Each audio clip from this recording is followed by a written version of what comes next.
Though going out with an amazing talent extravaganza, the competition hit some major bumps in the road as All Stars 8 powers through the semifinals toward the finale.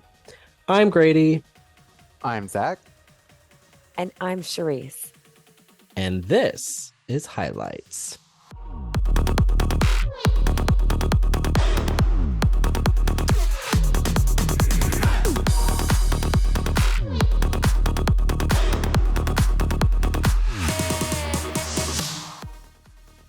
So, jumping right into things, episode 9 was Carson KRESSLEY, This Is Your Gay Life. Fortunate title. It's the roast challenge, which is one of my personal favorites and tends to be the most challenging for a lot of our queens. So we open up, we get right to it. In terms of the roast challenge, Alexis famously went home on her roast challenge, which I believe was the roast of Michelle Visage, and she was famously painted green for that. She went as She-Hulk. Exactly. She looked a lot like her, actually. It's kind of weird. And Candy, I think controversially, won the roast on her season, and the other two haven't really had to do one. So initially going into this, who did you think was going to do well? I thought Jimbo was gonna smash it. Jimbo. Because Jimbo's so like off the cuff funny. Right. Like I don't think humor has ever been difficult for Jimbo. Right. I didn't think Alexis was gonna do bad. But I didn't think she was gonna do great either. Uh-huh. Or maybe I just didn't want her to do great. I don't know. But Okay. I was really betting on Jimbo. Okay. Same. I wasn't sure. It seems as if Jessica is truly embracing her, I don't care if you understand me or not, way of Right. life, Right. which is totally fine. Lean into that. We love her. Good way to go. It is. I didn't care about Alexis set. I was hoping that she was going to do poorly enough to go home. Because I've been ready for her to go home for a couple of weeks. I mean, I'm sorry, Alexis all the way for the crown. Just in case I wasn't clear in the earlier recording.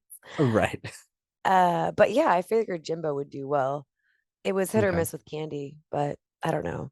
Sometimes the roasts go really well, and sometimes they're really painful to watch, like the whole time. That's true. I expected Candy to do, I mean, it seems like in many ways Candy can do no wrong for them. Weird. So In the eyes of production. right. So I expected her to do well. I expected Jimbo to do well, but I'd never really seen Jimbo roast, so I didn't really know. But I was very nervous for Jessica, and I didn't really care about Alexis. We also got a special visit from Katya as they were working on the material. She didn't give a ton of advice from what I remember, but she was there. She was fun. She asked a bunch of fun questions to loosen them all up, though. She did. It was more about her kind of just like stirring the pot more than anything. Yeah. So what's the tea? Yeah. Right. What did you think about her visiting? We've been getting a lot of visits from past queens doing the walkthrough. I think I have a feeling Rue's juggling a lot of things at once and probably needed some filming days off. So what do you think about maybe the other queens stepping in and taking the place of Rue? I kind of like it. I think it's refreshing. Yeah. Although we were just watching Did because you I'm just trying say to introduce refreshing? It was refreshing. Refreshing. I thought that's what I heard. I love it. Oh my God. Refreshing. I'm trying to introduce my nephew to some of the older seasons. So we started at like 1 and then quickly moved to 2 because 1 was rough. And I kind of miss when Rue did her Tim Gunn thing. But it's kind of nice to see the other queens do it. Drag Race is like it's almost like a fraternal organization. Like there's like a weird connective tissue there. So it's kind of cool to see them just like pop in. Like I was in the neighborhood and thought I'd hit the quad. So, it's weird, but it's kind of cool to see them kind of like all interact amongst generations and all of that good stuff. So I kind of like not having Rue do it, maybe going forward. And it's not bad from a contestant's perspective. They've already played this game. They probably have already done this challenge, hopefully. Yeah. And I mean, You know everybody what I needs a mean? booking fee. That's fair too. Right. But I love seeing Katya. Anytime is always a good time. Going to the main stage, Rue's look this week. I didn't mind it. Didn't blow me away, but I liked it. The dress didn't blow me away, but I love that hair. Yeah, I love Like this hair. how long it was. Oh, yeah. I was living for it. She looks great. I feel like the wig is a little flat on the top. Okay, but that's fair. But other than that, she looks fantastic. She always looks fantastic. Raven always makes sure she looks fantastic. Yeah, she looks amazing. It's like her head's wearing a cape. Special guest judge this week was Tom Felicia, Carson Kressley's friend from Queer Eye. And weird though that he wasn't actually on stage for the duration of the roast. But we'll talk about that in a second. But let's get to the roast actually. So Alexis opens the show, which I think is actually kind of smart if you were in Alexis' position. But what did we think about her jokes? They were less than satisfactory. I don't remember a single one. That was my next question. So I was going to say, like, tell me a joke that she said. Right. Like, I literally cannot remember any of her set. Yeah, no, because it really wasn't much of one from what I remember. I mean, I think it was smart. Like they had nobody else to compare her to. Oh, there's a joke she had. And that was the top of the pile. Exactly. The small hill. Yeah. The one piece of paper. So I mean, to just be an opener, I guess. But I definitely think it was good that she went when she did, if anything. Jessica's set. What did we think of Jessica's? Hilarious. She did such a good job. I was so proud of her. Almost accidentally. I know. Which is how she kind of is in general. Like, I think she can just do anything just because of how she is. She's so authentic. Yeah. Yes. She can do no wrong. I love her. Because the thing, like, her jokes weren't super original or like amazing, but because she's saying them. Yes, because it came from her in her special way. Yeah. Like, if Alexis had done her set with those jokes, it just wouldn't have worked. Mm-hmm. That's another reason to like her set. She's charismatic on stage. Yeah. And I like the way she says "Esparky." His name was Sparky. After his two favorite animals. Oh my god. This wig on her though was a choice. I don't know what's going on there. She looks extra crazy, really, for no reason. It almost looks like a wig Katya wears on a couple of times. Maybe she let her borrow. She was like, "Hey, you're gonna." Maybe need she this, was though. there. She's like, "This is my roasting wig. I'm lending it to you." Here you go. For good luck. Yeah. Then Candy went. What did we think of Candy? Candy was very confident, and I liked her jokes. I think one of the critiques was that she kind of moved through them a little fast. So her comedic timing a little bit off, but I thoroughly enjoyed her set. I thought she was pretty strong. Yeah, I'd probably agree with that. I want to say Michelle told her that her jokes didn't breathe. She didn't give pause and wait for the audience reaction and all the catch up and whatnot. Her set was okay, but we all know she's a dead ringer for the end of the season. We all knew that at the beginning of the season. Yeah, like I said, I feel like Candy in some ways with production can just do no wrong. But I mean, she wasn't bad, and a lot of this is, I mean, she's a good roast person because she's already just kind of naturally a bully, which sounds weird to say, but I think that stuff kind of comes easy for her. Reading comes easy for her, and so it's a challenge where she can just kind of be herself and do well. So I can't really fault her for that. It did sound like a couple of her jokes were a little like over the line because Candy's a bully. But then she just goes, "Oh, it's a roast." She like yells at the audience, that weird clip that they played while they were critiquing her. Um, so there's that, but even that is pretty good for a roast. I mean, that's kind of roast behavior. Like you go over the line and then you just kind of like keep pushing it. So I can't really fault her.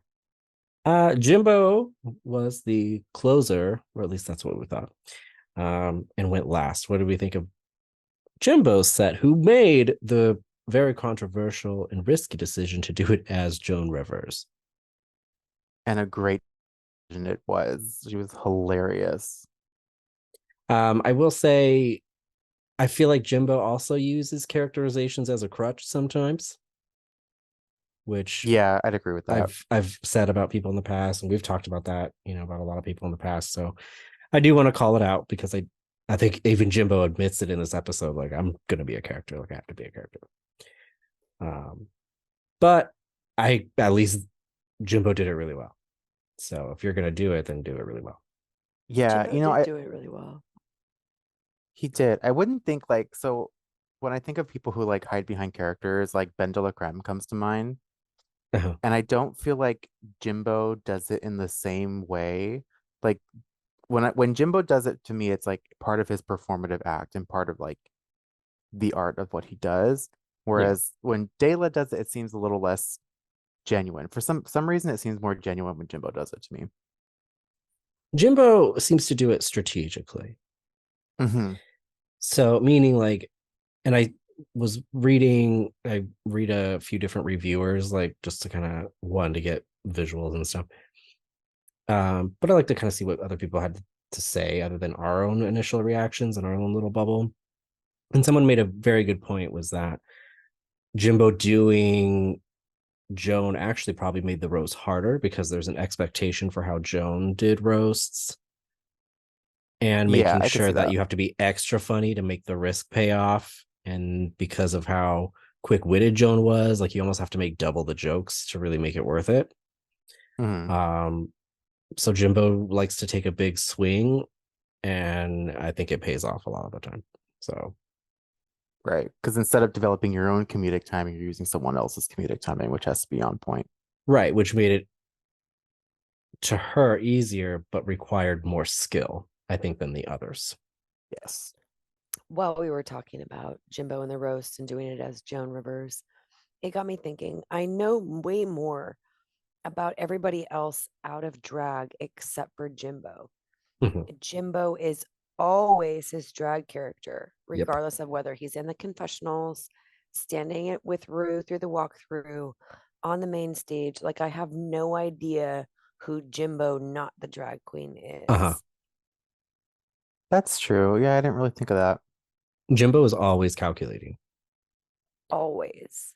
So yes, so even when Jimbo's out of drag and in the confessionals, Jimbo's, I think, trying to be strategic. Mhm. So he's trying to make sure that he's liked by the fans. He's trying to make sure he doesn't say certain things. I think he messed it up a little bit during UK versus the world and knew that, because he became almost unlikable. But he's fixed it. He analyzed it. He calculated it. He's figured it out this time. We thought Jimbo was the closing act, but Jimbo was not. We got one bonus performer, and I don't know If if anybody could. Jackie would. You Exactly. would. Thank you. Tom Felicia showed up as Jackie Wood, which was his character from Secret Celebrity Drag Race, which is really cool, but I wish they would have just had her go first and gotten him out of drag so he could actually sit and be the judge for the roast. It just seemed weird that he had to like wait backstage while they all went. But then it would have looked like Alexis Michelle did even worse. That's it. Lexus's problem. Yeah. Yeah, so I just thought it was weird. And then the jokes that they, I guess, wrote for him, I didn't think actually were that good. And he didn't seem super confident roasting, especially in drag. So I don't know. I wish we had ended on Jimbo's note.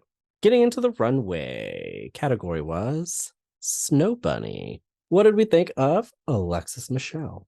I would have liked it more if the bit around like the hood was a faux fur. It would have read more Snow Bunny to me. Yeah. Okay. Maybe if the belt had some sparkles. Like I feel like there's no bling on her entire outfit, in addition to the fact that it's just Alexis Michelle. Which is already kind of meh. Wow. Mhm. With Drag her her. Wilma Flintstone necklace on.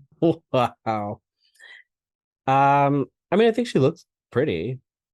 I don't mind the outfit. I think the outfit fits fine. She looks good, but Jan always looked good too. What do we think about Jessica Wild? This was cute. I like this a lot. I'd like to go look at the stars with Jessica Wilde. I really like the jacket. Take it away. If you take away the jacket, then I actually like Alexis' outfit better. But I do really like the way this jacket looks on her. And she knew how to work the jacket. I think she knew that. Yeah. It's also a very literal interpretation. Like she could just walk out onto a slope with this. I think that's what I like about it. It's like high fashion, but also believable. Yeah. I mean, look at her. She's like, I just came from the slopes. They were great. It was cold. Mucho frio. Yeah, I mean it's a pretty simple outfit, but she does look great in it, and I think the jacket really elevates it. Speaking of simplicity, what did we think about Candy Muse? You know, I'm not a huge fan of this, especially looking at it as we're looking at it right now. Yeah, this still is terrible. I don't know. Like, it's like, what am I looking at? So number one, What is because that? her midriff is a completely different color than her tights and her upper Yes. body, it throws everything off. And how Yeah. come she never gets called on her Queen of the Leotard, Queen of the Bodysuit bullshit? Because it's Candy. Yeah, because she is the most scripted part of this unscripted show. And that's what makes it so frustrating is they, for some reason, really want Candy to happen. And I guess it's because Candy tends to be so abrasive and controversial, and even if people don't like her, people are talking about her and how much they don't like her, and either way, like, that's great TV, so they want her to be there the whole time. I understand that. But then she wears stuff like this and you can tell that they're struggling to like justify Right.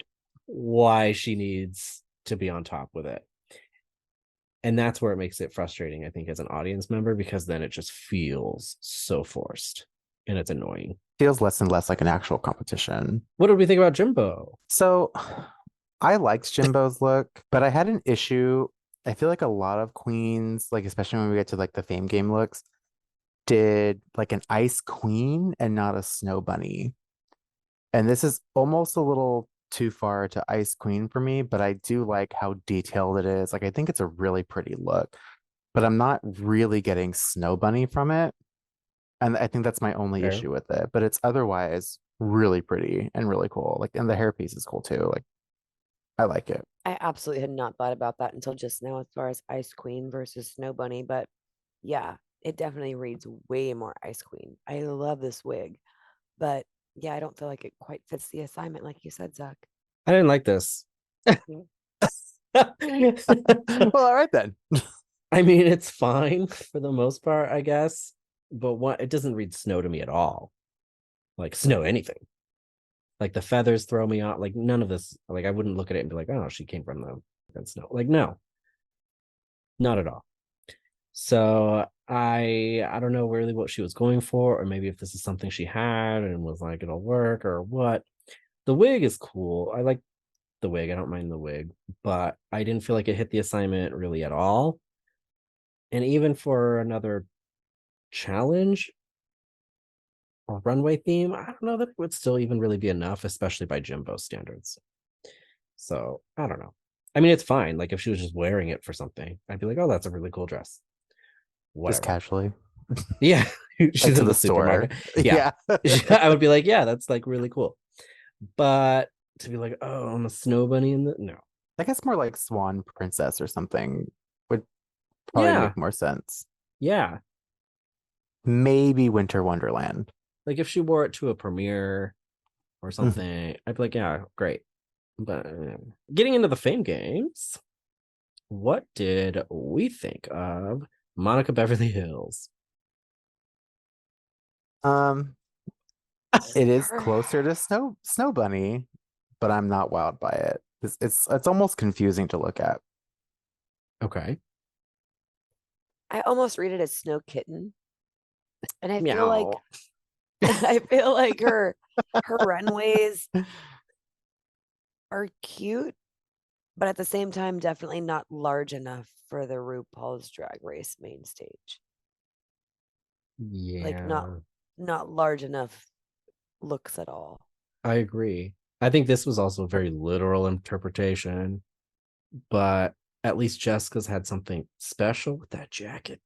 This and even her mittens here looks like she's wearing oven mitts. I don't like I it. was just I was gonna say that. Like this still makes them look like oven mitts. Like, oh, I left my cookies in the oven. No, But I'd rather yeah, take that over what Candy Muse was wearing. yeah, that's fair.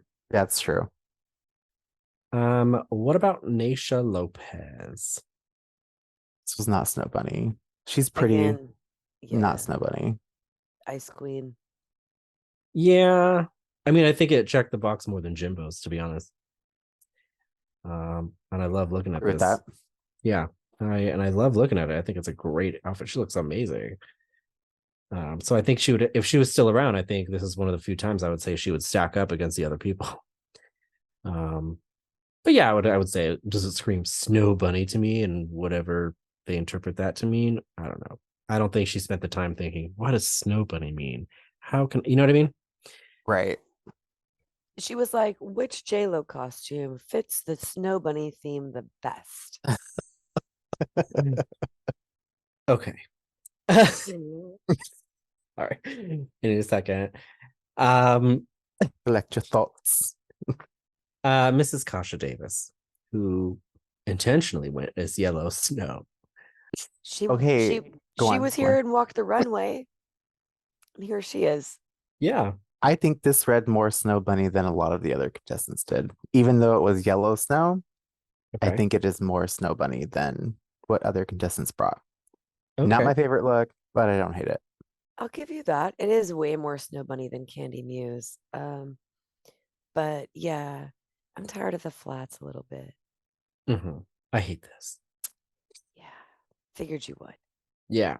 I'm not into it.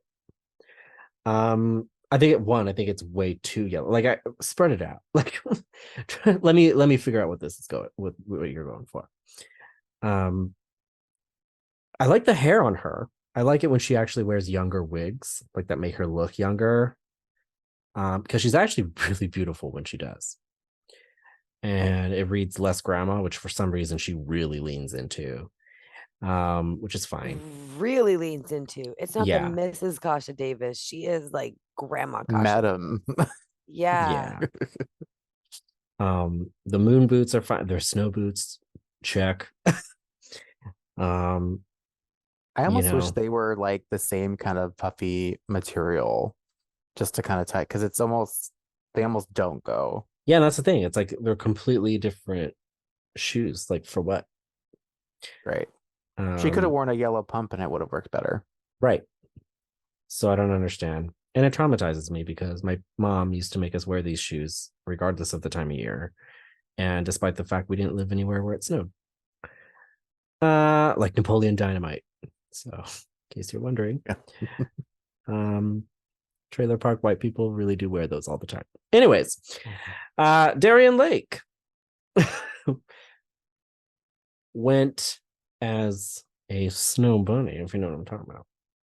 This is someone who actually got the prompt and said, how can I fulfill the requirement but make it really smart, funny, Correct. and me? Like, yeah, this is one of those weeks I really missed Darien. Like, this was cool. Yes, Miss Darien. Definitely Miss Darien. Nobody did this. Not even Jimbo thought to do something like this. Which I would expect from Jimbo. Right. Or at least something not so literal or whatever. But Darien was the only one who really took it there. And that's why I like it so much. If other people had done this concept, would I like it as much? No. Some parts of it are a little rough, I think. But I really appreciate the thought behind it. It really stood out for that reason. Yeah. And I love that. I miss Darien too, man. Darien probably would have won this week's competition because she's really funny. And with this look, I think it would have slayed. This would have been her challenge. Yeah, I agree. What about James Mansfield? Closer to Snow Bunny, but still Ice Princess. I appreciate that it's not pink and that we don't normally see James Mansfield in something like this. Very true. But it's That's definitely Ice Princess. I mean, she's Nice. gorgeous. So, and I don't disagree, but I just want to, I just kind of want to see where the boundary is. Like, what makes something Snow Bunny versus Ice Princess? Like, what is the distinction? When I think of Snow Bunny, I think of Mariah Carey shopping it up in Aspen in basically what Jessica Wilde is wearing. Okay. When Like, I feel like, I'm sorry, go ahead. I feel like Ice Princess definitely has a crown. Snow bunnies don't have those. You even could have given me Victoria Silvstead out of that movie Out Cold and done a bikini top and some snow pants or something and a jacket open. I don't know. If you were going to take it in the literal Aspen sense of the word. Okay. It's like there's a glamour cutoff where it stops being believable Snow Bunny and starts going into like different aspects of snow royalty, either Ice Queen or Ice Princess or. Okay. That's fair. I loved this. That's It's a gorgeous look. Yeah, but I think she looks amazing. Yes. It just doesn't fulfill the prompt for me. Yeah. Correct. Because she's also, especially with this look, I think someone who also could have been in the top easily. It's a great look. She looks fantastic. No one is disputing that. Yeah. And I think this is her best look of the whole thing. She looks phenomenal. I wouldn't even think it was James, which a lot of times is a good thing. Kahana Montrese. Well, she got the snow down. Like, that's pretty down pat. It's just, I'm not getting the cutesy bunny part of it. Like, it looks elegant. But it's not quite fitting for me. Same. I mean, she looks beautiful. It's beautiful. I just don't necessarily know that it fits the prompt. Like, this is an ice queen who brings in the snow. Yeah. And winter. I love this also. She looks amazing. I think she looked great. Nobody thought to be a snowflake, which I thought was pretty cool. Structurally, though, it's like another showgirl outfit, basically. So that's it does my only problem. Showgirl. Yeah, it's like my only, which is her thing. That's fine, but maybe that's the only way she thought she could do showgirl and snow at the same time. I don't know. Lalaurie, what did we think? I mean, this is definitely Snow Queen or Ice Queen. Like, it's very regal and less like kitschy fun, but she looks gorgeous. She looks beautiful. She reminds me of Cinderella, and I'm getting Disney princess vibes so hard. Yes. And I can't unsee the Disney princess vibes. And that's what I got from James Mansfield and a little bit from Kahana. Okay. I hated this. Go on. As you should. Ground up, I hated it. I agree. I don't think it screams Snow Bunny to me.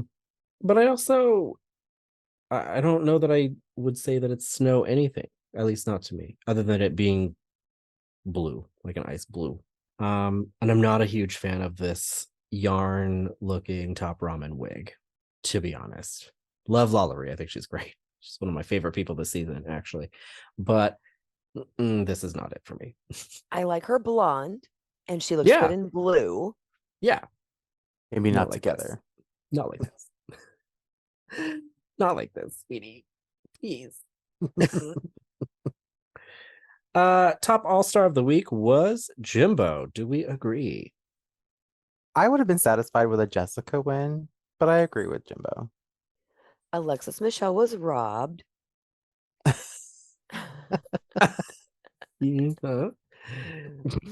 just kidding. Yeah, I'm totally fine with Jimbo winning. I mean, I totally would have been fine with Jessica winning too, because we love her. But yeah. I mean, I I can't disagree with it. I think Jimbo was really strong and definitely one of the best. So I think that's great for Jimbo. I would say Jessica, though, only because Jessica, I felt like, did it as Jessica. Well, that one's true. Yeah, So, I'd agree with it. Yeah. so is Jimbo going to win all the money for the season, but Candy Muse is going to win the actual season? Do not even put it out there. So Retract that statement. Nah. I'm sorry, I'm terrible at manifesting things, but my predictions never come true. So you have that. If she wins, Charisse, I swear to God. Production keeps shoving her down our throat. Like, I know. I don't. Didn't even win this week. You're so angry. I know. Wait till we get to the next episode. I know. I'm sorry. I know. Save your rage. Lip sync assassin was Silky Nutmeg Ganache, who has now made a career of being the lip sync assassin of Drag Race. She and Jimbo gave a lip sync performance to Freakazoid by Midnight Star. Jimbo decided to go as Casper this time around. What did we think of the lip sync? Wow, Silky was a choice. Yeah. Yeah. But so was Casper. I'm so disappointed by this whole thing. The Casper was genius. I will say, so this song I feel like was picked for Jimbo. I think production was really like, Jimbo, like, Have to give you something. yeah, we can only do so much. Like, it's this or nothing. And poor Silky set up for failure to lose to Jimbo as Casper. And Silky's normally, I have problems of my own with Silky, but Silky, for the most part, though, is a very entertaining lip sync performer. This was unfortunate for her. Yeah. Yeah. This does not contribute to her reputation as a lip sync assassin. No, it does not. In any way, shape, or form. Jimbo wins the lip sync, which I would agree. But anytime he's throwing baloney at RuPaul, like, RuPaul's just gonna pick Jimbo. I think Jimbo. Right. Jimbo eliminates Alexis Michelle. Do we agree? Bye. Peace. Yes, we agree. Oh, Wow. take all your panties. Nobody wants to smell you in the workroom anymore. Never come back. Goodbye. Oh, wow. It was her time to go anyway. Like, I went into that episode knowing like it was probably Alexis's time, no matter what we were doing. Yeah, she's gone. Bye.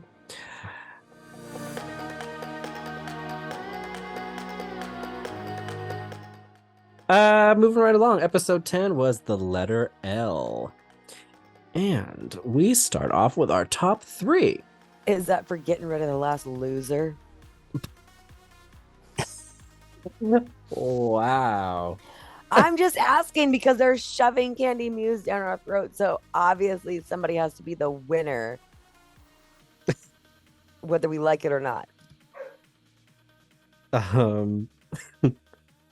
This really upset me. I don't know why we're not doing a top 3 for the finale. This bothers me so hard. This bothered me so hard. And we'll talk more about that either, down the road. But I did think it was weird right out the gate that we are doing a challenge with only 3 people. Mm-hmm. Other than like a finale challenge, right? So it was just bizarre. Or a marketing challenge or something individual or something. Right. As Jessica once said, that was weird for me. We do, though, get a mini challenge, finally. Because we only have 3 people. We need to do something. So they have 45 minutes to do quick drag and design their torsos to advertise their own Jean-Paul Gaultier fragrance. So I will say, quick drag used to look very different in early Drag Race. Very different. Jessica did Forbidden Shoes. Candy advertised. So funny. Candy advertised Mom Muse. And Jimbo did Lady Nightshade. What did we think about each one? Who's the standout for you? The standout really for me was Jessica, but I think just because by this time I was so pro Jessica, she could do anything, and I was there a bias, yeah. Yeah. And I think I was a little taken aback that we were doing this kind of a challenge so late in the game. So I like Jessica. I like Jimbo, but just like Alexis Michelle, I'm not sure if Candy Muse could ever do anything right ever again in my eyes because production has just promoted her so much. I just can't do it anymore. The only one I would probably wear is Jessica's. Yeah. Oh, if we're talking purchase, yeah, but no, none of them would I purchase. If we're talking funny, I enjoyed as an audience member, then absolutely Do you Jessica mean to and tell me Jimbo. you wouldn't wear forbidden juice? I'd wear the hell out of it because I like it wild. Anyways, Jessica wins the mini challenge and she gets an extra $2,500 from Jean Paul Gaultier. Love that for her. Give her all the money. Hell yeah. So, going back to the actual challenge at hand, it is in fact the makeover challenge. And so RuPaul summons 3 lesbians to enter the room. A wave of her hand. Right. And they appear. First of all, just what are your initial thoughts on making over lesbians? I think it's a weird challenge. Someone's got to do it. Yeah. Just kidding. I don't know. Like it feels like at least one of these women have worked very hard on a specific image. So like to make it over, I Who don't know. could that be? Yeah. It just feels, I don't know. I don't know how to describe it. Like otherizing them lesbians a lot. I know that's not a word or a phrase, but that's the only way my mind can come up with it is making them into something not normal and that needs to be made over, which I don't think any of these women need to be made over. I think they're fine the way they are. As a female who in my younger years got very tired of people telling me to dress more like a female, I don't necessarily embrace my masculine side all the time, Mhm. but there are certain days where I'm like, oh no, I'm totally just gonna jeans and t-shirt this day out. And Right. then other days where it's a dress and earrings, but it depends on how I feel, how I want the world to view me, all kinds of other things. Mhm. Perception is reality. But I would like to hope that they at least signed themselves up for this challenge and stepped into it consensually Yeah. And I with an think, idea of what was going to be happening. all right. So I think for me, it's not much different than like a straight guy coming in and doing it. It's exploring a side they're not typically highlighting and doing something a little outside their comfort zone. I think for me too, Drag Race tends to be like the flagship LGBT program, which is great. But because of the nature of the program, there's not a whole lot of lesbian representation. That's true. So That's fair. I appreciate kind of highlighting and some of the discussions that were had later in the episode about lesbians and what that means as part of their kind of like sub community as a part of ours. And I appreciated that. I thought that was really good for them. But going into my next question, there's Candy Muse. So Candy has a lesbian mom, loves her lesbian mom to death, which is great.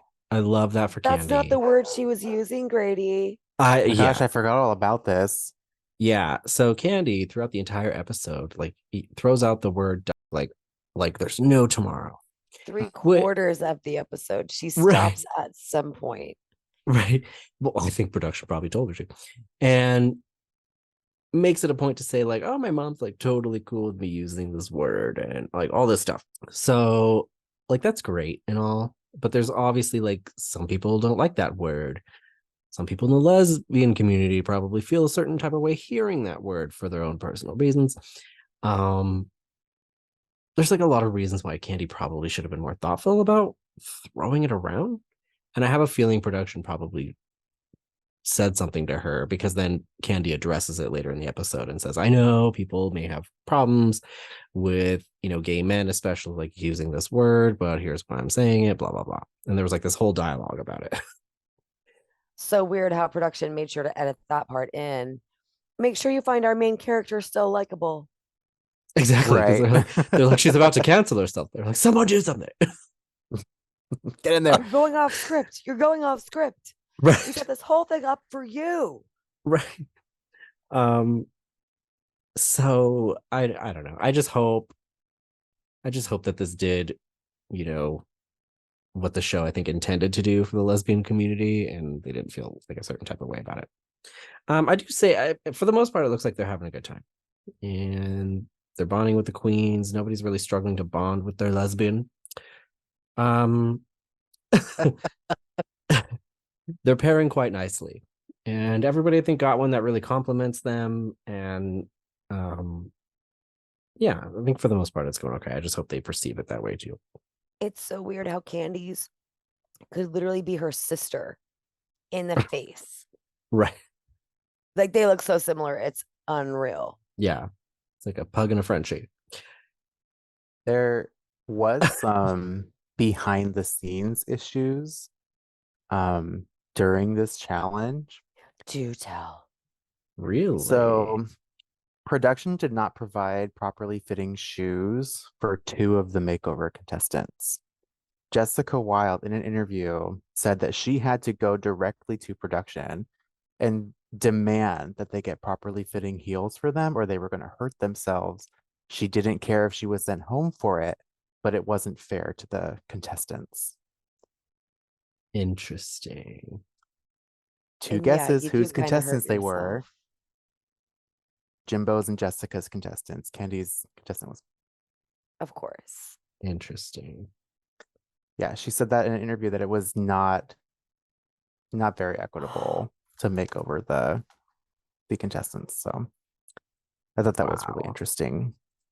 I think there were a couple other things that Woof. they had issues with, like they had to use their own drag clothes, and because they had different body shapes and body types, like not everything fit right, and production didn't really give a way to address that or mend that so that it worked for everybody. But Jessica did say she had to be very, very vocal, and she was very upset about it. That really sucks. But good for Jessica. Jessica's such a great person. Yeah, I was really happy to hear that she really put her foot down. Going to the main stage, this was Rue's look. What do we think? I love a satin sheet. I thought it was she looks, fine. yeah, she I looks woke good. up But like this. Yeah. this is what I ran too. downstairs to get a snack with. Yeah, she looks fine. Not blowing my mind, but she looks fine. Special guest judge was Zoe Deschanel, who was an okay judge. Some parts of it were a little weird for me, but it was fine. Moving right along also to the runway, which of course was drag family resemblance because it's the makeover challenge. So this was pretty much all we did on the runway. So first up, what do we think of Jessica and her lesbian? They look great. I mean, I see a very strong resemblance in their outfits and their looks. Mm-hmm. I thought they did wonderful. I thought they did amazing. Mm-hmm. I like the way they interacted with each other. Their whole relationship was great. I loved it. Loved every second of it. What did we think about Jimbo? They were awkward together. Yeah, I don't know. I think Jimbo's vision of drag, I think, really put off her makeover partner at first because Jimbo's very drag clown, and I think she was really worried about looking a type of way, and that nervousness kind of really came through. Yeah, this was no crystal method Bert and Ernie, that's for sure. Yeah, but definitely it felt like Jimbo's partner was like, I don't really want to do that, and Jimbo's like, well, you're gonna do it, okay. Yeah. It did bother me that they were a little apprehensive about just kind of leaning into what they signed up for. Yeah. But I did appreciate that Jimbo adapted to it. And I think it at least checks all the boxes. Would I give the win to Jimbo? I don't know. But it checks all the boxes. They look related. She looks great. Their outfits match for the most part, and they look great. So I'm not mad at it. What about Candy? I loved what she did with her contestant. Like, she looked amazing. Yeah. I honestly can't argue with that. Like Candy, they looked almost like the same person. Mm-hmm. Or they're strongly related. So, but that's what I was saying before. They already had that family resemblance to begin with. mm-hmm. It didn't matter. Yeah. Production already knew Candy Muse was going to make it this far, so they made sure they found someone who looked like her already. So of course, and we're kind of already alluding to it, but top all-star was Candy. I think we already said whether or not we agree or not for the most part. Boo. Yeah. Yeah, I mean, it is what it is. Lip sync assassin. Oh, actually, before we get there, so we're told, because there's only 3 people, we're told that the bottom 2 all-stars still have to vote for each other for some reason. I don't understand the purpose of this. So we have to go through that whole song and dance. And then we still have to do the literal song and dance because for some reason we're still doing the lip sync. Right. I guess just to deal with the tip money. But either way, it's going to be Candy's choice. So all of this just felt like a total waste of time. And it was really aggravating. And even as RuPaul's explaining it, he's like they knew it was going to be pointless. So why are we doing it? It bothered me so hard. Yeah, it made no sense. Lip sync assassin was Priyanka, who is the winner of Canada's Drag Race season 1. Same season Jimbo was initially from, in fact. I thought it was really cool to see her because, again, I don't think a lot of like general audiences on the American side really know who she is. And she's great. I love Priyanka. So I do like that, especially All Stars is becoming a platform to kind of showcase some of the international people. I do feel a certain way about them competing sometimes, but from a business perspective, it does make a lot of sense too. Because then if you want people to watch your international programming, you need to hook them with something. So yeah, it's important to note though that it wasn't production's choice to have Priyanka as the lip sync assassin. Priyanka had to ask 3 times, and only because of the queen who was going to had to drop out at the last minute that they called her back. Where were you with this information? I'm sorry, my in-house reporter is doing all this reporting for me, and then he lets me know. She also said this in an interview that she had to aggressively reach out to be a lip sync assassin because she was really interested in doing it. Did Nikki Doll? I don't know about Nikki Doll, but I know Priyanka did. Nikki Doll's season, I think, was still under contract, so they can just make her go. That's fair, because I didn't see Nikki Doll as a lip sync assassin. Priyanka, however, did amazing. They're just using people they can. Yeah. I mean, I'm glad that she came because she was amazing and I love seeing her. But it just kind of sucks that she had to work so much harder to get there that they weren't going to initially ask her. And I think she said something that there is an issue with the recognition of the international queens versus the home base American team, their queens. That's a separate conversation. But to a certain degree, I think that's kind of her problem. Anyways, I mean, then move to the US and compete on the American one. Right. I do appreciate that in most of these shots that Zach collected, Priyanka's eyes are closed. So it just kind of looks like she was sleeping the entire time. The entire time. It was a much better performance, I promise.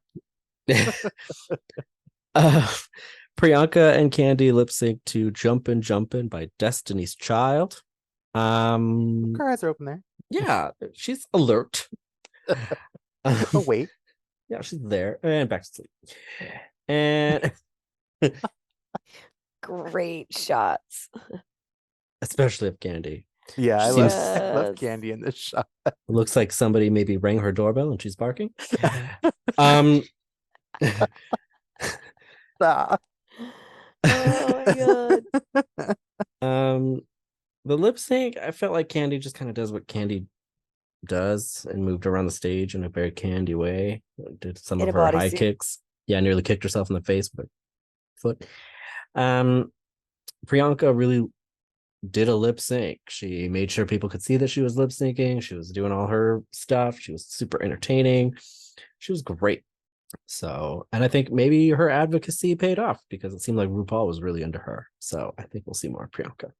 Oh, and not just to add on to what we were talking about earlier, this was her first time meeting RuPaul, and they actually had quite a lot of back and forth on stage. Yeah. She was very excited to meet RuPaul. I don't think RuPaul cared, but which one are you? Yeah. I don't think she cared to meet Priyanka, but I think she was pleased with what Priyanka brought her. Your sacrifice is acceptable. You've served me well, Canadian one. I think I made a joke too that RuPaul was probably really confused because Priyanka's from Canada, but she's Indian. So RuPaul was probably very. She was like, someone write my notes wrong. They smudge the ink. uh, RuPaul's a little elderly. Sometimes they say things. They So make some medications again. Priyanka wins the lip sync, which I agree. Plot twist doesn't matter because guess what? The two all-stars left voted for each other. What? Like we all knew. Yeah. The plot twist was that Candy lost the tip and the tip rolled over to the Fame Games. Yeah, which is great. That was hilarious. I love that she didn't get money. But again, all this is so pointless. So then it's Candy's choice anyway. They make her walk to the back of the stage, and they're like, "Oh, hey, Candy, it's your choice." So, which she already knew. So then they make her walk all the way to the front, and pugs can't breathe. I mean, she's so winded. So then she eliminates Jessica Wilde. She was robbed.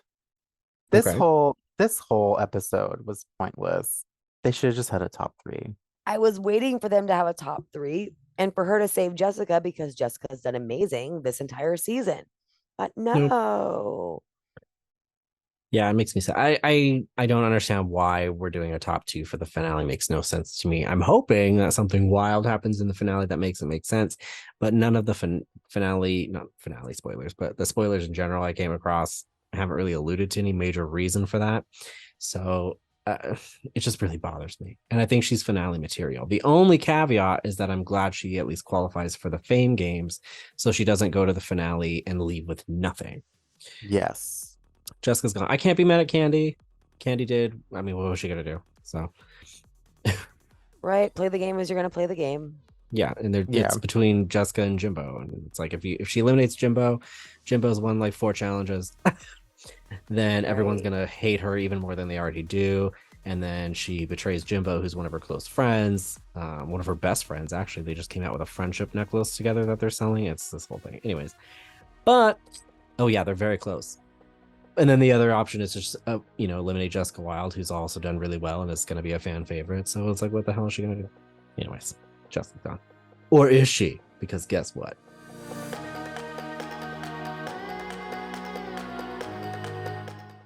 Episode 11 was the Fame Games Variety Extravaganza, which is the talent show challenge. We've pushed it all the way to the end. And everyone returns. So then really, did Jessica ever leave? I don't think so. She got to film every episode of Drag Race despite not making it all the way. So she's doing okay. The top 2 All-Stars will get to lip sync to Spin a Wheel for Fame Game vote multipliers. So we'll talk more about that when we get there. Because I found it very interesting and kind of stupid for other reasons. But we also get a mini challenge once again. And it's the reading challenge. So if you're wondering why we didn't get it, it's because they wanted everyone to do it. And everybody who's eliminated gets to do it, and there's no more pressure for this or the talent show, which I actually think made both the reading challenge and the talent show better. Any thoughts on the reading challenge? Anybody's reads stand out for you? Alexis's reads were awful. She was not good at reading. No, not at all. And a little uncomfortable. Yeah, blatantly throwing herself at Lala Ree 1,000 times during the episode. All that stuff is so cringy. Yeah, it was. I don't want to see that. It just makes Alexis even more unlikable. It's a weird choice. Makes her really creepy and kind of at risk for cancellation. Because now if anything weird comes out about Alexis, which based on this behavior, I'm like, something's there. Someone start digging. Yeah. I don't know. It just looks like a creepy dude. Anyways, sorry. Just read her. Yeah. I thought Jessica did well just because, again, she's Jessica. Mrs. Kasha Davis did really well. She did. Unexpectedly, almost. Mrs. Kasha, there's always time for kindness, Davis. Right. Oh, nothing bad. Right. Right. Let them have it. It was like Miss Frizzle obliterating everybody in the class. It was great. Loved it. And Rue loved it too because Mrs. Kasha Davis won $2,500. I want to know why people don't like James Mans, but I got a vibe that for some reason, at the very least, they haven't bonded with James as much as they have other contestants amongst each other. And Right? I don't It's a understand weird why. energy. Yeah, I don't understand it either. I feel like James has a really likable personality. I need you to get your reporter on that because something's there. I feel like everybody else knew each other from something previous, and James Mansfield didn't necessarily. That's true. Maybe it's just weird. Going to the main stage, Rue's look. It's 1960s Barbie. I'll be in my convertible on my way to the desert. I love it. She looks so good. Look. Loved this look. I want I love a the doll whole of thing. Rue in this look. Yeah. Yep. I have extra shots of it in here just because it's so good. And it is familiar. It was on the cover of every highlights episode last season because it was used as the season 15 promo look for Rue. So it was on all the promotional stuff. So we've seen it before. But it's one of my favorite looks she's had in probably ages. She just looks great. Special guest judge was Ego Nwodum, which I probably butcher. I always butcher her name. I love her on SNL. She's one of my favorite cast members. She's hilarious. And I was really glad to see her here. Actually. I thought it was Ego.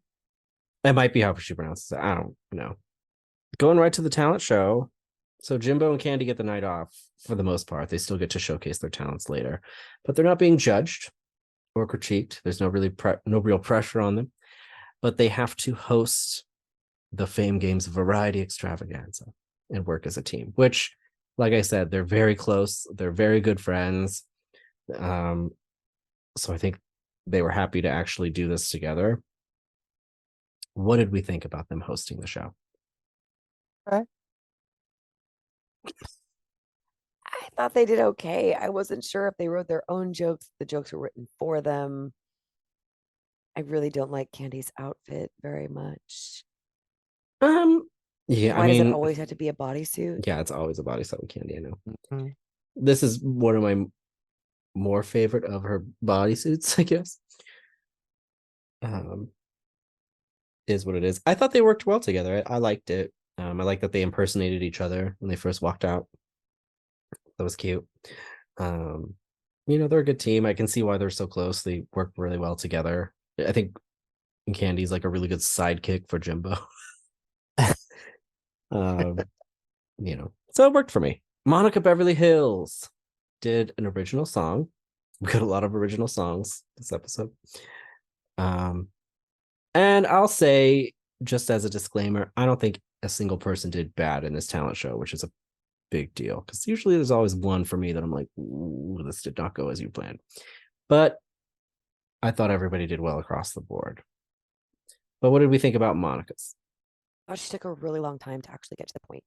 If you only have a minute on stage, why was 30 seconds of that just you dancing around that pole? And I had the same critique for Naysha Lopez. I was like, I watched it again today and I'm like, no, it wasn't just me being mean last night. Like, that's how I actually feel about it. They both could have used their time way more wisely. I would know way more about them, what they are, what they're about, what they can do, what their talents are. Got it. And at this point, I'm like, that's why you two went home first.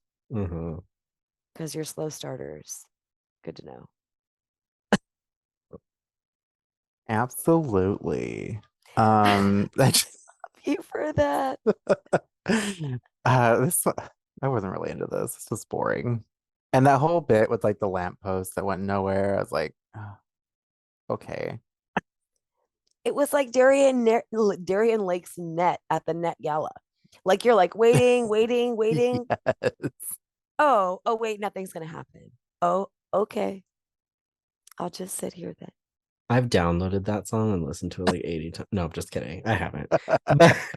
It wasn't my favorite, but it was entertaining. It was fine. I did think something more was gonna happen. We never got there. She looked I've seen great. worse. Yeah, I've I seen have worse seen worse for sure. though. Naisha Lopez, Teresa's shared some thoughts.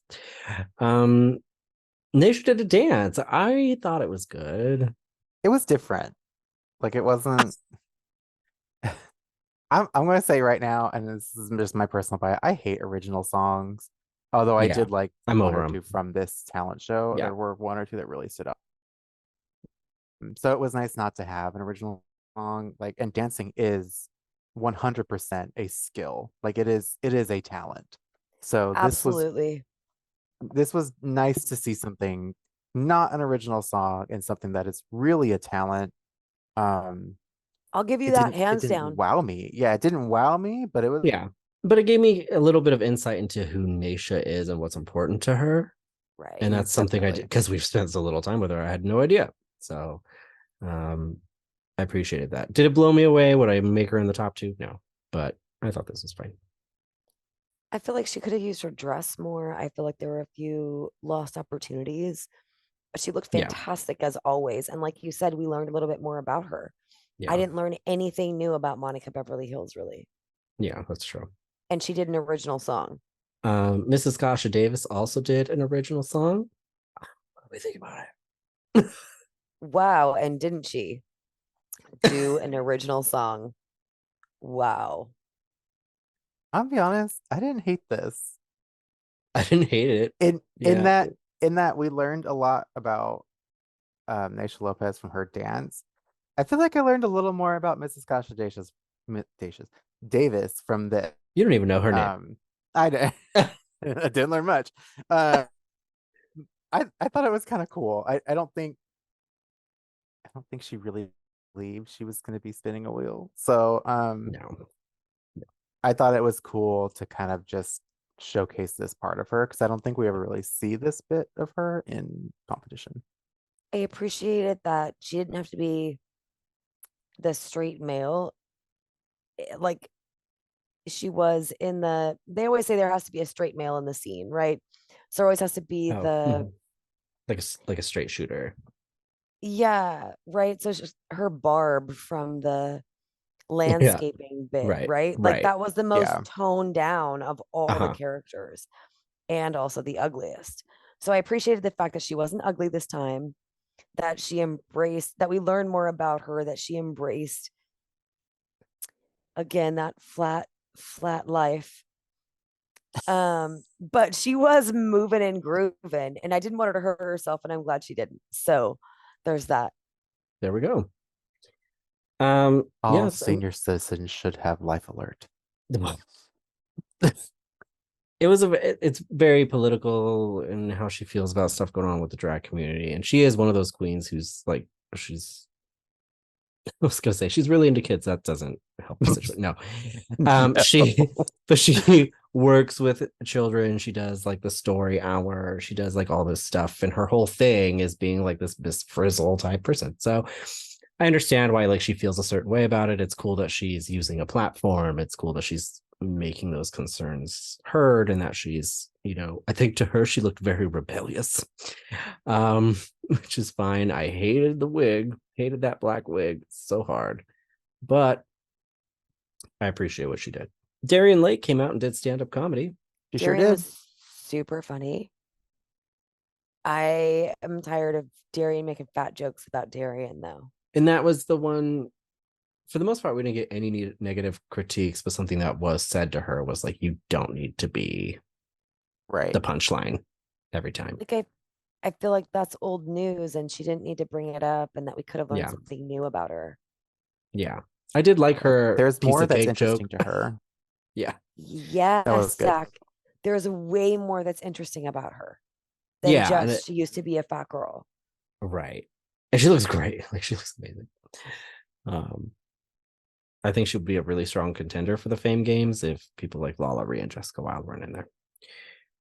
So, I really appreciate Darian. What did we think about James Mansfield, who did like a campy, burlesque, funny, cute little old school number? I didn't hate this, but I wasn't like in love with it either. Like it was fun. And that's kind of it. I laughed. I thought it was funny. I didn't really learn anything more about James Mansfield as far as like there was talent involved, right? Mm-hmm. But it didn't necessarily blow me out of the water. Like I thought Darian Lake did better than this. Interesting. This was one of my favorites of the night. I loved it. Top two? No, but I thought she was up there for me. I thought it was great. Which brings us to Kahana Montrese. if we can go to Kahana, who did an original song and paired it with some cheerleading skills that she had. She was a cheerleader, Grady. Right, but to an original song, which was not a great song, if I'm being honest. She did a backflip though. Almost unsuccessfully. I was really concerned, actually. Whoa. But moving on to Lala Ree, who did an original song, but also vowed to give people the Lala Ree experience. Did you get it from her? I got it, Henny. I was subscribed, followed. I got the experience, and I'm feeling it. She knows it too. This was fun. She knows it. She's like, it was an experience. She's like, I dislocated both knees, but I gave the people what they wanted. I loved it. The dancing to me is a talent, and she really crushed it. I could give a crap less about the song. The song was whatever. I'm not going to download that song, but I would watch her perform it anytime. Absolutely. Anytime. Her stage presence was amazing. Yeah. Alexis Michelle sang live and did like a little burlesque number. I have consulted my spirit guides, and I will not be getting that 5 minutes of my life back. Unfortunately. After seeing James Mansfield, this was kind of trash. Okay. And part of me feels really bad for saying that. The other part of me is like, no, we don't feel bad at all. She was in my top half of the group this time. And I'm not kidding. Oh my goodness. A lot of people try and sing live here and usually does not go well. I thought she did actually really well. Okay.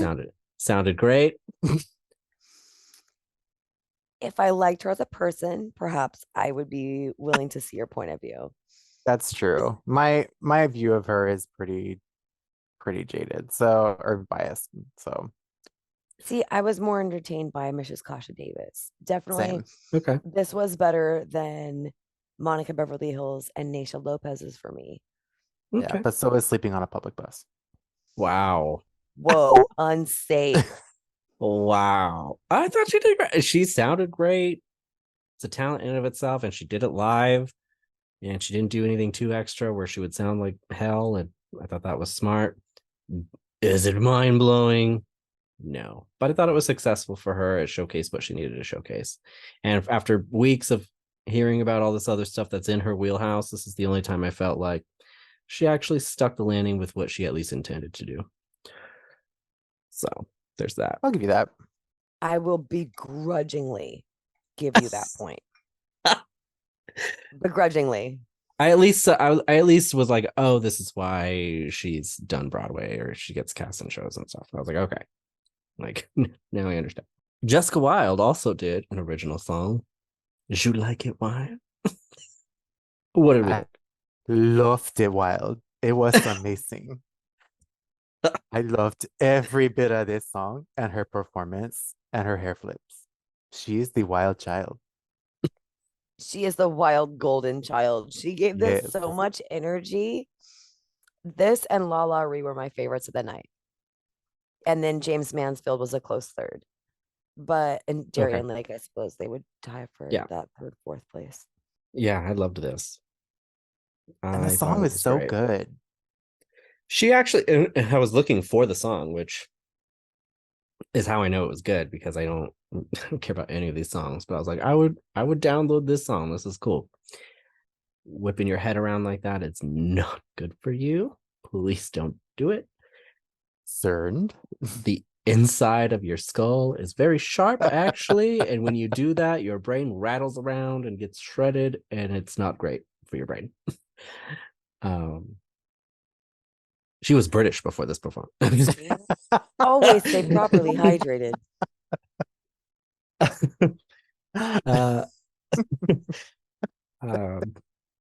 But it was super entertaining. I loved it. And she looks gorgeous. Look at her. Oh gosh, yes. Beautiful. Jimbo and Candy got to showcase their talents. Jimbo also was burlesque-ish. It involved like slowly and sensually taking stuff off of her outfit. But she made a sundae and she had a little wig fridge and pulled out her ice cream and did all that stuff, and whipped cream coming out of her breast, which she knew RuPaul would love, and RuPaul did. So and then a cherry out of her hoo-ha. It was great. I loved it. It's very smart. It's not something you actually have to really be talented to do. It was very smart and very yes. Her talent is just that she's smart.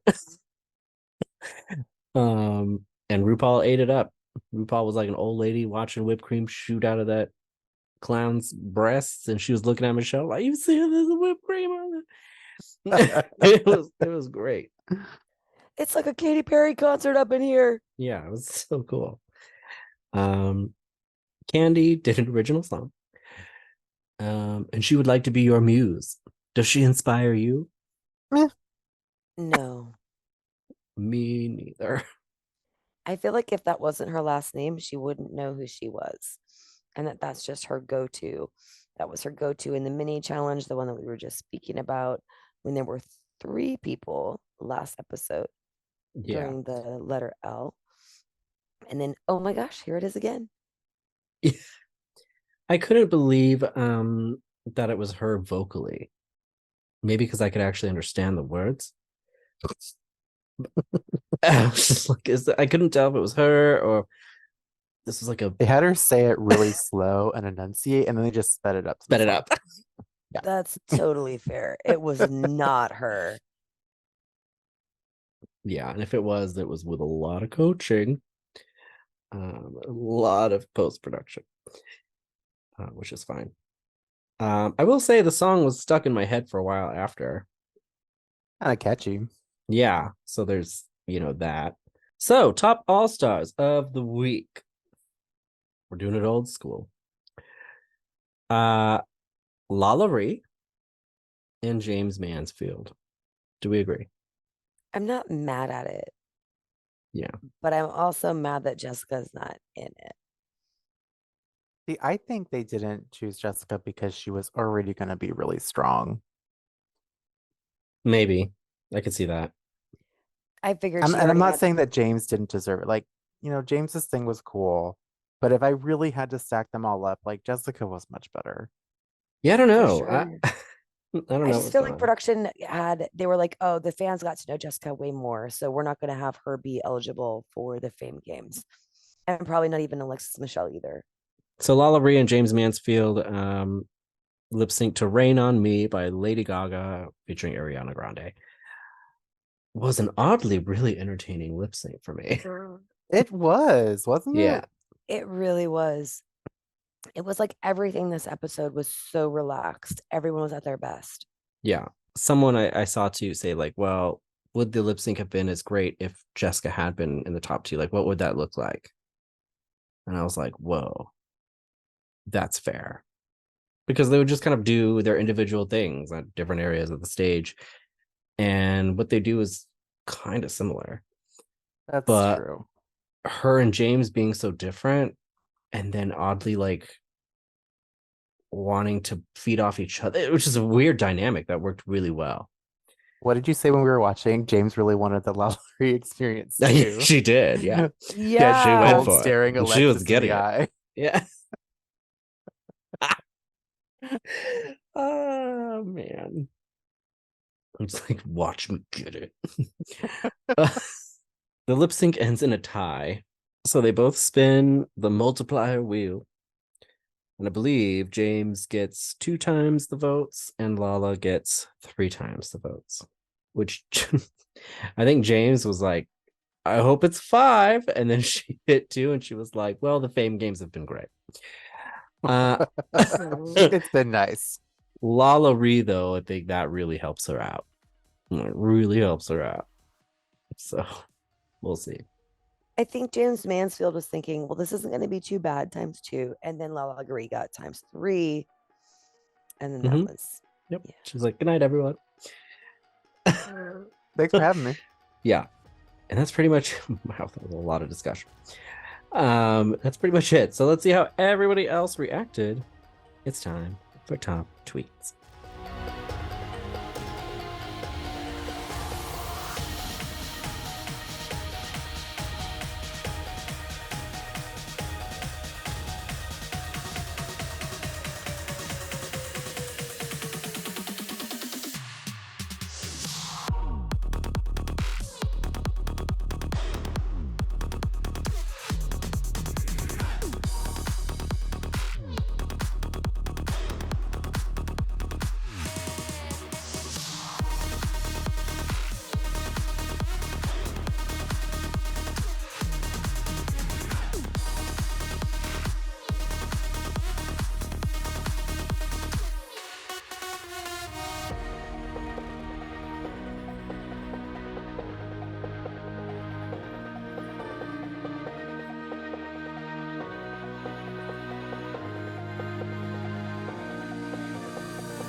And on a Taco Tuesday, she never left the car because she loved to celebrate Taco Tuesday. She liked the soft shell with carne asada. That's her favorite with guacamole. And guacamole is expensive, so she's not gonna live without her car. That was weird for me.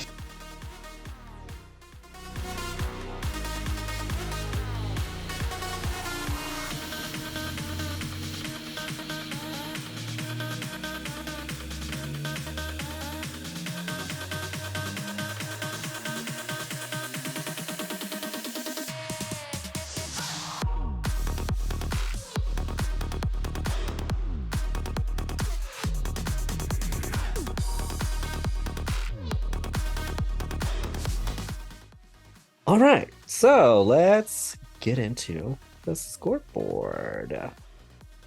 So for challenge wins, as we rear up to the end, Jimbo took another challenge win in episode 9. Candy Muse took over the challenge win for the makeover challenge.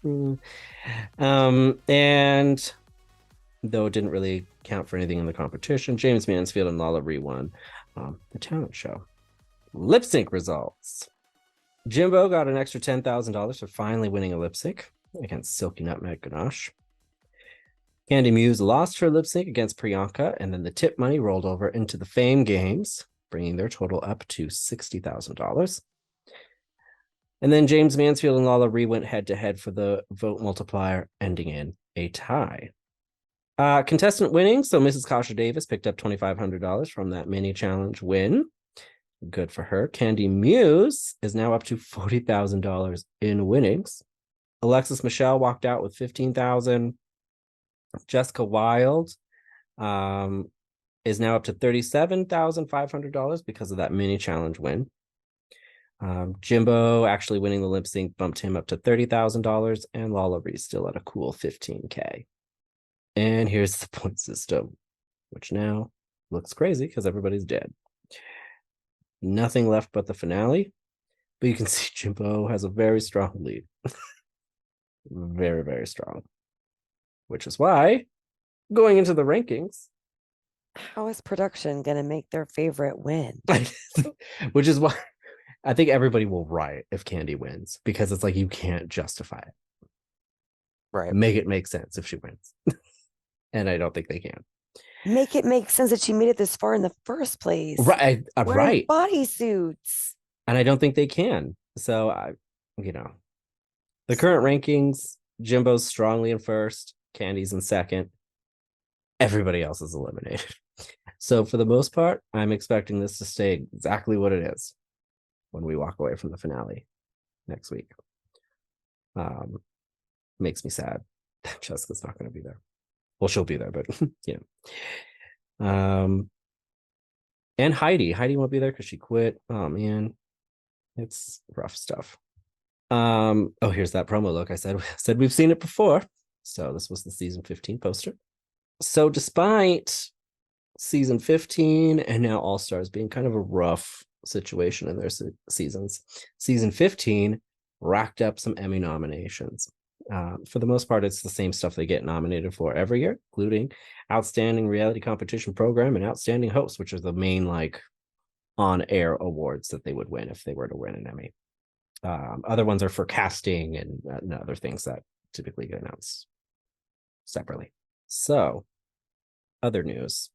And I was going to wait till the finale to address some of this stuff, but I thought, screw it. Let's talk about it now. So Dragula is filming. They should almost be done. So here's the upcoming, because it'll be the next time we reconvene for highlights. Here's the rumored cast, in case you were wondering. For the most part, they only have 9 names, and I believe what I read elsewhere is that there is a total of 12. So there's a few that I think flew under the radar. And then Dragula contestants tend to not be as well known as people who end up on Drag Race. So I think that it's just harder for them to pinpoint who gets cast. And then they do such a tight turnaround time, it makes it harder for some of the leaks to make it out. But these are pretty much confirmed, these 9. So in case you're wondering who we're going to see. And yes, there's a few drag kings, which should make for an interesting season. Nice. Yes. But wait, there's more. Season 16 has already wrapped. So in case you're wondering, sick. Wow. Yeah, they filmed that a while ago, actually. So in case you're wondering who we might see there, I didn't recognize any of these names, but these are the people that are pretty much confirmed to have filmed there. I don't know if any of them jump out to you, but we have Amanda Tori Meeting, Dawn, Geneva Carr, Rushi LaCourgette, which is a cool name, Megami, Mia Iman LePage, Mirage Amuro. I don't know how I feel about that one. Can we just say that Amanda Tori Meeting is the funniest thing that I have heard in such a long time? Oh my gosh. There's Q, Sapphira Crystal, or Sapphira Crystal, I don't know. Tsunami Muse, which gives me a couple questions.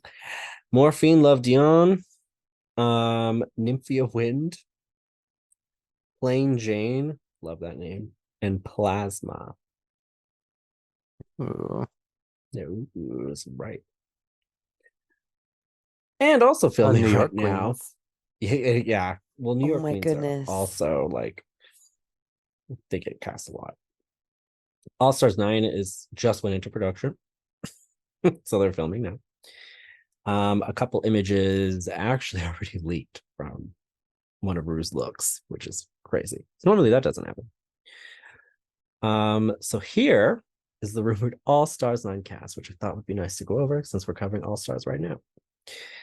So the first one I'm going to put up is a maybe, because there's conflicting reports on whether or not she's there. And it makes me wonder if she was an alternate or something, or I don't know, something. Sometimes they do that. So it, because I've heard 9 contestants, but Taste would make 10. So I don't know if one of these other people announced fell off and Taste went in, or if we're actually going to have 10. I'm not sure. And there's reasons for that I'm going to say in a second. So Taste is from Drag Race UK season 2. Really strong on that season. So it'd be cool to see her back, actually. Really strong on that season. Mm-hmm. Angeria and Georges, both from season 14. I knew wasn't going to be able to get rid of Georges that long. So here we are. And they were both lip sync assassins this season. Janie Jacquet from Drag Race Holland and UK versus the World is supposedly coming across the pond. Yeah, I really like her. That. Yeah, me too. So I hope so. Gottmik is supposed to be there. Cool. Which, since her time on Drag Race, I would say has become unlikable to me. There's that. Anyways, Plastique Tiara and Nina West, both from season 11. Oh, fun. Yeah, I love Nina. I think like Nina would be them. great. Yeah. Vanjie's going to come back because why not? and Roxy Andrews. Love that. Keeping it thick and juicy. What? Oh, it gets better. Also, supposedly there is Chanel. Yes. I'm excited for that. So everybody that did a walkthrough this season on All Stars is on next season's All Stars. Which has been a trend. Everybody that was even a lip sync assassin, even if Silky Nutmeg Ganache comes back, I don't know how I'll feel about anything. But that does seem to be the trend. It's exactly what happened to Jessica, for example. Jessica was a lip sync assassin, and then all of a sudden here she is. Kylie did the same thing. You know, so it seems like they test them out first, and then they book them to see how well they're received, just as like a guest, real quick. Yeah. What do the fans think? Just real quick. We'll get the temperature of the room. As a reminder, this is everybody we started with and how we trickled all the way down to just Jimbo and Candy. And as we go into the Fame Games, which voting as we're recording now is almost closed. And by the time this hits YouTube and the airwaves, voting will be closed. But I hope everybody voted in the Fame Games and decided whether or not they're Team Monica, Team Naisha, Team Mrs. Kasha Davis, I was going to say Mrs. Lake. Darian Lake. I mean, if we're being formal. James Mansfield, Kahana Montrese, also taking a nap. Too sleepy. Lala Ray, Alexis Michelle, who's I think a shoe-in. I think I would watch out. Or Team Jessica. Yes. Jessica. Love that outfit on her. I love that everybody changed into their lip sync outfits, only for it to be James Mansfield.